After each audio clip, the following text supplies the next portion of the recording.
Welcome to my English class, English Grammar by Abdul Salam, Assistant Teacher, Rajshahi College School, Rajshahi. My dear viewers, you will be happy to know that we have already discussed a lot of grammatical points, especially on tense. And during the previous class, we have discussed about future indefinite tense. So I am going to finish tense today, and I am now going to discuss about future continuous tense.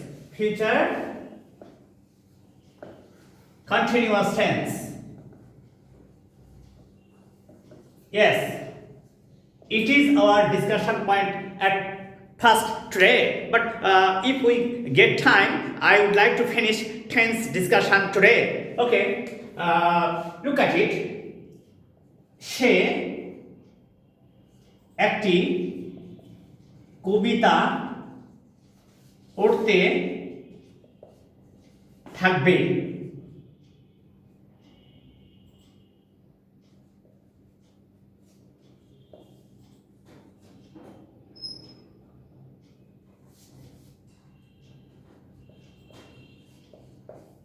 তে থাকিবেন। তাহলে আমরা এখানে যে জিনিসটা লক্ষ্য করব যে ভবিষ্যৎকালে কোনো একটি কাজ চলতে থাকবে বা ঘটতে থাকবে, এমন অর্থে ফিউচার কন্টিনিউয়াস টেন্স হয়। তাহলে আমরা কি শিখলাম? এই সেন্টেন্সটা দেখে বুঝলাম যে বাংলা ক্রিয়া শেষে তে থাকিব, তে থাকিবে, তে থাকিবেন চিহ্ন থাকে। যেমন কি বলছে? বাংলা ক্রিয়া শেষে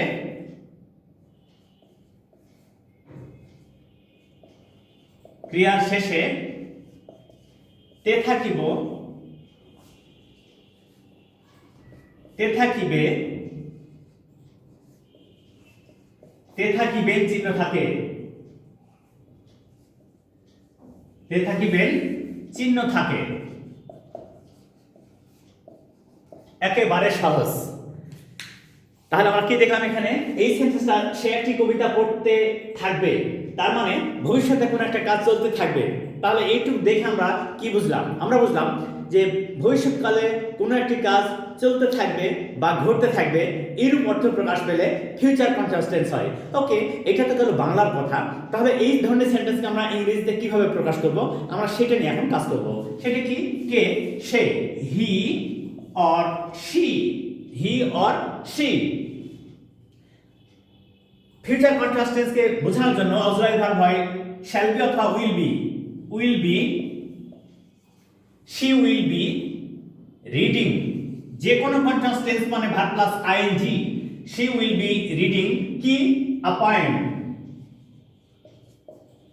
আচ্ছা, এবারে তোমরা খেয়াল করে দেখো তো কত সহজে এই বিষয়টা আমরা উল্লেখ করতে পারছি। তাহলে আমরা যখন প্রেজেন্ট কন্টিনিউয়াস টেন্সের কথা বলেছিলাম, তখন এখানে বলেছিলাম পড়তেছে। পাস্ট কন্টিনিউয়াস টেন্সের কথা যখন বলেছিলাম, তখন বলেছিলাম পড়তেছিল। ফিউচার কন্টিনিউয়াস টেন্সের কথা যখন বলছি, তখন বলছি যে পড়তে থাকবে, পড়তে থাকিবেন, পড়তে থাকিবে, পড়তে থাকিব, পড়তে থাকিবেন।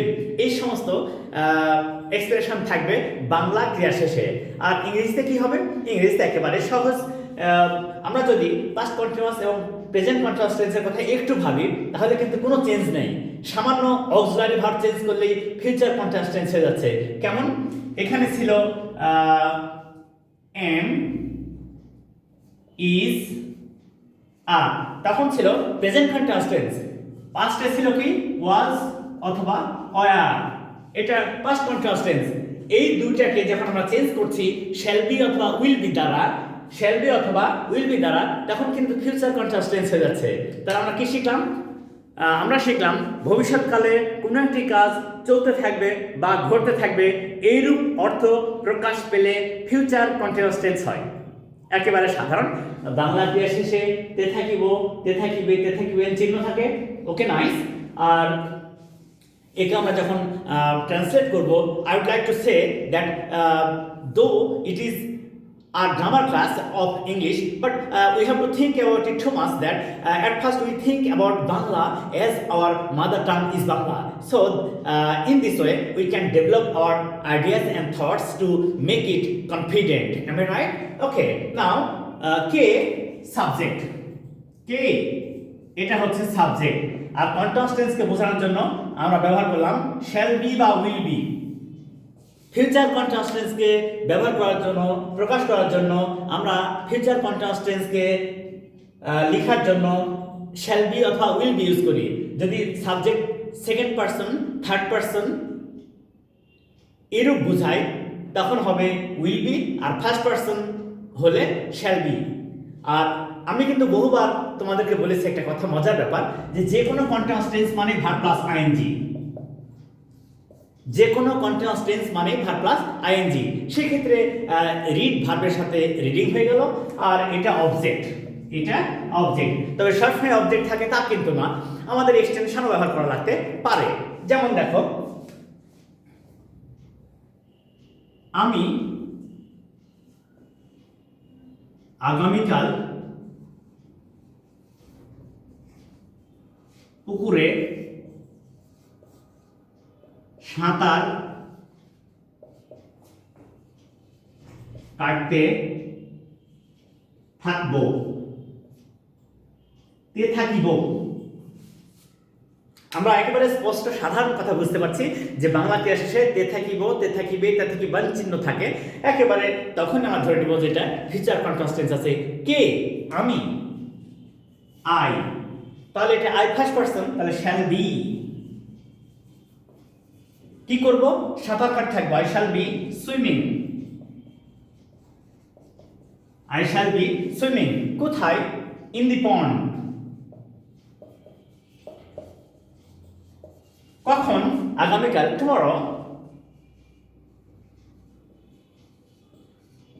আশা করি তোমাদের আর এই ফিউচার কন্টিনিউয়াস টেন্স নিয়ে কোনো সমস্যা থাকার কথা নয়, কারণ একেবারে সাধারণ।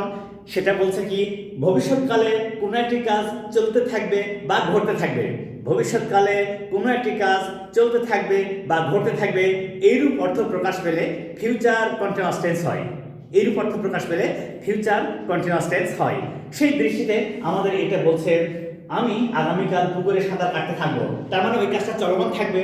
তারপরে বলছে সে একটি কবিতা পড়তে থাকবে, তার অর্থ ওই ভবিষ্যৎকালে সেই কাজটা, কবিতা পড়ার কাজটা চলতে থাকবে। তাহলে এইরূপ যদি আমরা বুঝতে পারি তাহলে ফিউচার কন্টিনিউয়াস টেন্স হয়। আর স্ট্রাকচারটা কি? এর স্ট্রাকচার একেবারে সহজ। সেন্টেন্স স্ট্রাকচারটা কি? সাবজেক্ট প্লাস শ্যাল বি অথবা will be plus verb plus ING plus object or extension. যেমন আমরা এখানে খেয়াল করব, প্রথম সেন্টেন্সে a point, that is object. দ্বিতীয় সেন্টেন্সে বলছে in the pond, in the pond, that is extension, because swimming, that is intransitive verb. You know it very well that an intransitive verb does not take any object, because it is intransitive verb, it has only extension. What kind of extension? That may be adverbials or prepositionals. That may be adverbials or prepositionals. So it is too much common to you, and you can now easily understand about future continuous tense. Future continuous tense. ওকে, আমরা এই সেন্টেন্সটাকে যখন negative করব তখন কত সহজে করতে পারি সেটা নিয়ে এখন কথা বলবো। যদি কনভার্সনের নিয়ম করো তাহলে সহজেই নেগেটিভ হয়ে যাচ্ছে কনভার্সন। তাহলে হি or she will not be reading a poem. এখানে আমরা বুঝতে পারছি যে যে সমস্ত সেন্টেন্সে একাধিক অক্সিলারি ভার্ব থাকে তাদের ফার্স্ট অক্সিলারি পরে কিন্তু নট বসাতে হয়, তাহলে নেগেটিভ হয়ে যায় কনভার্সনের নিয়ম অনুযায়ী। তাহলে কি বললাম, যে সমস্ত সেন্টেন্সে একাধিক, দুই বা তার বেশি অক্সিলারি ভার্ব থাকে তাদের প্রথম অক্সিলারি, এই যে প্রথম অক্সিলারির পরে নট ব্যবহার করতে হয়। এটা ফার্স্ট অক্সিলারি, এরপরে নট, তারপরে এই যে সেকেন্ড অক্সিলারি। এটা কিন্তু সবসময় খেয়াল করবো আমরা যে যে সমস্ত সেন্টেন্স এ একাধিক অক্সিলারি ভার্ব থাকে তাদেরকে নেগেটিভে রূপান্তরের সময় প্রথম অক্সিলারি পরে নট, তারপরে second auxiliary or others will take place according to the sequence of that sentence in this way. Okay, তাহলে এখানে কোনো সমস্যা নাই। আর এইটাকে যদি আমরা ইন্টারোগেটিভ নেগেটিভ করি, I mean without changing meaning করি, তাহলে ইন্টারোগেটিভ করলেও যে উত্তর হবে, ইন্টারোগেটিভ নেগেটিভ করলেও একই উত্তর হবে। সেটা কেমন হবে দেখি তো। ইন্টারোগেটিভ নেগেটিভ, সেটা কি won't he or she be reading a poem. এই হয়ে গেল। আমরা এটাকে যখন নেগেটিভ করব তাও যে উত্তর হবে, ইন্টারোগেটিভ করলেও সেই একই উত্তর হবে যদি তা আমরা ট্রান্সফরমেশনের ভিত্তিতে করি। তাহলে আমরা কি শিখলাম যে যে সমস্ত সেন্টেন্সে অক্সিলারি ভার্ব থাকে তাদেরকে নেগেটিভে রূপান্তরের সময় অক্সিলারি ভার্বের পরে নট বসে, আর যদি ইন্টারোগেটিভ করি তাহলে অক্সিলারি ভার্বটা সাবজেক্ট পূর্বে যায়, অ্যাফার্মেটিভ থাকলে হয় নেগেটিভ, নেগেটিভ থাকলে হয় অ্যাফার্মেটিভ ইয়েস। আর যে সমস্ত সেন্টেন্সে একাধিক অক্সিলারি ভার্ব থাকে তাদেরকে নেগেটিভ করার সময় ফার্স্ট অক্সিলারির পরে নট, প্রথম অক্সিলারির পরে নট। আর এটাকে যদি আমরা নেগেটিভ বা ইন্টারোগেটিভ ট্রান্সফরমেশনের ভিত্তিতে করি according to the rules of transformation, then it will be the same when it will be interrogative or negative. There will be no change, that is without changing meaning. Won't he or she be reading a poem? সে কি একটি কবিতা পড়তে থাকবে না? এখানে বলছে সে একটি কবিতা পড়তে থাকবে, এখানে বলছে সে একটি কবিতা পড়তে থাকবে না। আর এখানে যখন আমরা ট্রান্সফরমেশন করছি তখন বলছে সে কি একটি কবিতা পড়তে থাকবে না। খুব মজার ব্যাপার। তাহলে আশা করি তোমাদের এই ফিউচার কন্টিনিউয়াস টেন্স নিয়ে আর কোনো সমস্যা থাকলো না, একেবারেই সাধারণ। আমরা এখন ফিউচার পারফেক্ট টেন্স নিয়ে কথা বলবো, ফিউচার পারফেক্ট টেন্স নিয়ে কথা বলবো।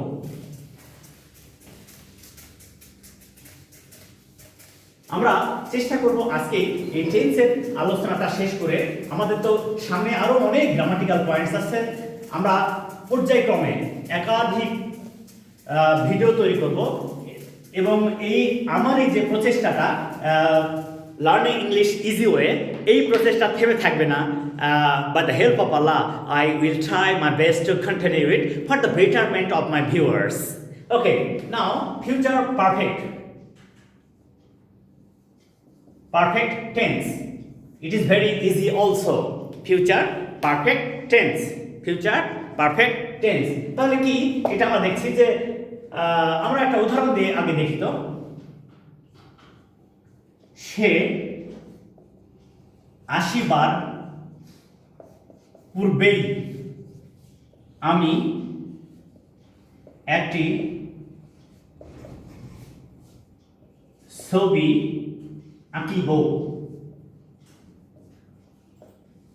দেখো তো এখানে পূর্বেই বলা হচ্ছে, সে 80 বার পূর্বেই আমি একটি ছবি আঁকিব। তার অর্থ এটা বোঝাচ্ছে সে কিন্তু তখনও আসেনি, তার পূর্বে আমার ছবি আঁকার কাজ শেষ হয়ে যাবে। তাহলে এখানে আমার একটা মজার ব্যাপার খেয়াল করবো যে ভবিষ্যৎকালে দুইটি কাজ, এই দুইটি কাজের মধ্যে যে কাজটি প্রথমে ঘটবে সেটা ফিউচার পারফেক্ট টেন্স, আর যেটা পরে ঘটবে সেটা প্রেজেন্ট অথবা ফিউচার ইনডিফিনিট টেন্স। আমরা এবারে কাজটা দেখে নিই কিভাবে হয়।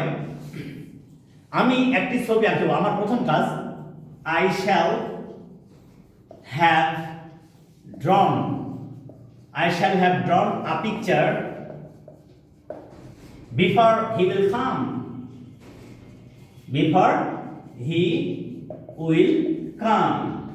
Yes, in this way, too much easy and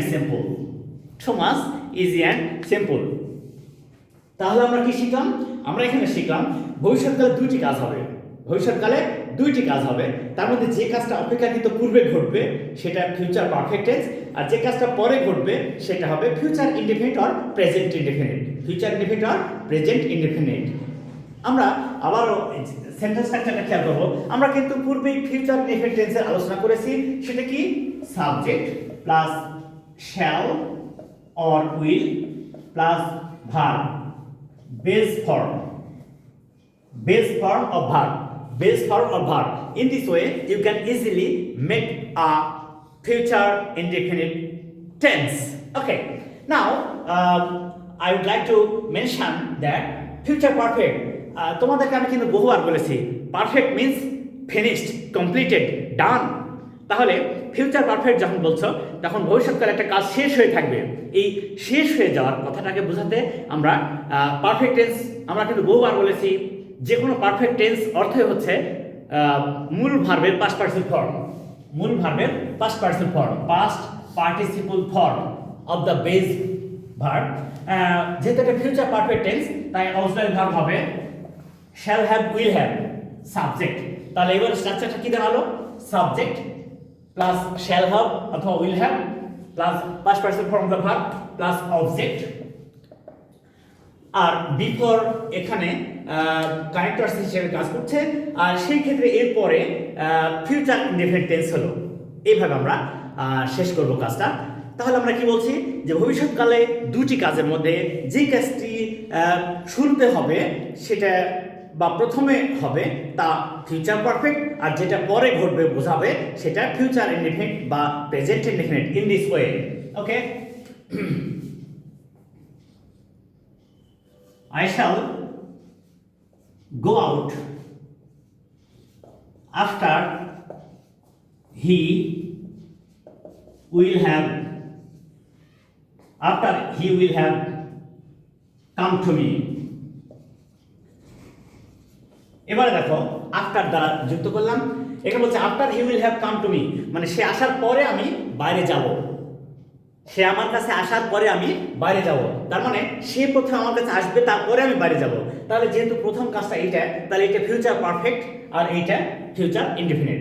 structure একই, সেটা কি সাবজেক্ট প্লাস শ্যাল হ্যাভ অথবা উইল হ্যাভ প্লাস ভার্বের পাস্ট পার্টিসিপল ফর্ম, আর এটা তো ফিউচার ইনডেফিনিট জানোই, subject auxiliary verb shall have, will, shall অথবা উইল আর ভার্বের বেস ফর্ম। তোমার তো বহুবার বলেছি যে যে কোনো মডালস এবং ডু ডাজ ডিড এরপরে সবসময় ভার্বের বেস ফর্ম হয়। শ্যাল, উইল, ক্যান, কুড, মে, মাইট, এই যে কোনো মডালস অথবা ডু ডাজ ডিড এরপরে ভার্বের বেস ফর্ম হয়। সেই সূত্র অনুযায়ী এটা সিম্পল ফিউচার আর এটা ফিউচার পারফেক্ট। তাহলে আমরা আশা করছি যে এখানেও তোমাদের আর কোনো সমস্যা নেই। আর যেহেতু এইটা একাধিক অক্সিলারি, তাই এটাকে সাবজেক্টের পূর্বে নিয়ে গেলেই হয়ে যাবে ইন্টারেটিভ, আর ইন্টারেটিভ নেগেটিভ বললে শ্যান্ট। তাহলে এটাকে যখন আমরা ইন্টারেটিভ নেগেটিভ করব তাহলে কি হবে? Shan't, shan't I have drawn a picture before he will come. এই হয়ে গেল আমাদের। আমরা এটাকে যদি ইন্টারেটিভ নেগেটিভ করি তাও এই উত্তর হবে, আবার শুধু ইন্টারেটিভ করলে একই উত্তর হবে। আমরা এইভাবে কিন্তু স্বাভাবিকভাবে ফিউচার পারফেক্ট টেন্স কাজ করতে পারবো। তাহলে কি বললাম? ভবিষ্যৎকাল দুটি কাজের মধ্যে যে কাজটা অপেক্ষাকৃত পূর্বে শেষ হবে সেটা ফিউচার পারফেক্ট, আর পরেরটা সিম্পল প্রেজেন্ট অথবা সিম্পল ফিউচার। আমাদের আর একটা বিষয় আছে, সেটা হচ্ছে ফিউচার পারফেক্ট কন্টিনিউয়াস টেন্স। এটা করলে আমাদের কাজ আজকে শেষ হয়ে যাবে। তাহলে দেখি ওটা আমরা কিভাবে করতে পারি। খুবই সহজ, একেবারে সাধারণ আলোচনা। আসলে ব্যাপারটা যেটা এইটা হলো যে প্রত্যেকটা কাজের সাথে অন্য একটা কাজের সম্প্রীতি বা মিল আছে, সিকোয়েন্স আছে। শুরুতেই প্রেজেন্ট ইনডিফিনিট এবং future indefinite, present continuous, future continuous, present perfect, future perfect. এবারে present perfect continuous, future perfect continuous কিভাবে হয় আমরা দেখব। তাহারা, আমরা এবারে ফিউচার পারফেক্ট কন্টিনিউয়াস টেন্স নিয়ে কাজ করব। ফিউচার পারফেক্ট কন্টিনিউয়াস টেন্স এইটা নিয়ে কাজ করব, এইটা নিয়ে কাজ করব। তাহলে তাহারা আসিবার পূর্বে আমি একটি উপন্যাস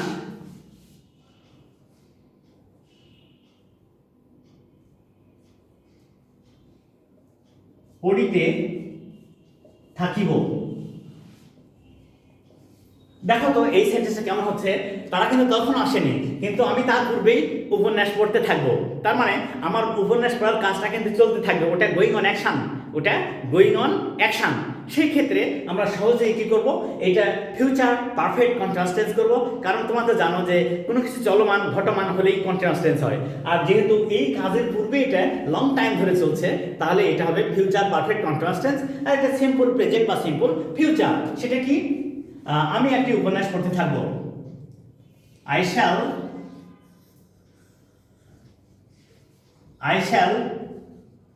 have been reading a novel before they will come. একেবারে সহজ, একেবারে সাধারণ। সেটা কি বলছে যে ভবিষ্যৎকালে দুটি কাজের মধ্যে একটা শুরুই হবে না আর অন্যটা শুরু হয়ে চলতে থাকবে। তার অর্থ তারা আসেইনি, তার আগে আমার উপন্যাস পড়ার কাজটা চলতে থাকবে। যেহেতু আমার উপন্যাস পড়ার কাজটা লং টাইম ধরে চলতে থাকবে, তারা পূর্বে শুরু হয়ে চলতে থাকবে, এই জন্য উপন্যাস পড়ার কাজটা হচ্ছে ফিউচার পারফেক্ট কন্টিনিউয়াস টেন্স, আর তাদের আসার ব্যাপারটা হচ্ছে সিম্পল ফিউচার, একেবারে সহজ। আর যেহেতু ফিউচার পারফেক্ট কন্টিনিউয়াস টেন্সের ব্যাপার, তাই সাবজেক্ট আর shall have been, will have been এটা অক্সিলারি ভার্ব, আর কন্টিনিউয়াস টেন্স মানে ভার্ব প্লাস আইএনজি, এটা তোমরা জানো। আর এটা অবজেক্ট, আর বাকিটা এর এক্সটেনশনও বলতে পারো, আবার এটাকে সিম্পল ফিউচার তোমরা বুঝো, এটা সেন্টেন্স স্ট্রাকচার দেখে তোমরা বুঝতে পারছো এটা একটা সিম্পল ফিউচার। তাহলে আমরা কি শিখলাম? এখানে আমরা শিখলাম যে ভবিষ্যৎকালে দুটি কাজের মধ্যে একটি শুরুই হবে না, অন্য একটা শুরু হয়ে চলতে থাকবে। তাহলে যে কাজটা শুরু হয়ে চলতে থাকবে সেটা ফিউচার পারফেক্ট কন্টিনিউয়াস টেন্স, আর যেটা পরের কাজ সেটা future indefinite or present indefinite. তাহলে সেই সূত্র অনুযায়ী এটা ফিউচার ইনডিফিনিট এর স্ট্রাকচার তোমরা জানো। আর এটা নতুন একটু যোগ হলো, সেটা কি অক্সিলারি ভার্বটা হলো শ্যাল হ্যাভ বিন অথবা উইল হ্যাভ বিন। ফার্স্ট পারসনে শ্যাল হ্যাভ বিন, সেকেন্ড ও থার্ড পারসনে উইল হ্যাভ বিন, এইভাবে আমরা চেঞ্জ করব। আর আমরা তো বলেছি যে একাধিক অক্সিলারি থাকলে এইটা চলে আসবে সাবজেক্টের শুরুতে ইন্টারেটিভ করার সময়, আর নেগেটিভ হবে। তাহলে কি হবে? এটা ইন্টারেটিভ নেগেটিভ একই হবে, ইন্টারেটিভ নেগেটিভ একই উত্তর। তাহলে shan't I have been reading a novel before they will come. দেখো কত সহজে করা যায়। Shan't I have been reading a novel before they will come? In this way we can make it future perfect continuous tense. So my dear viewers, I would like to request all of you that please follow all the videos very nicely and carefully, so that you can understand the sentence structure of tenses and the meaning of tenses, and you can easily write all the things easily by following the structure of tenses and sentences. So thank you all, and please follow every videos from the beginning to the last to get proper knowledge and proper way of learning from my videos. Thank you all.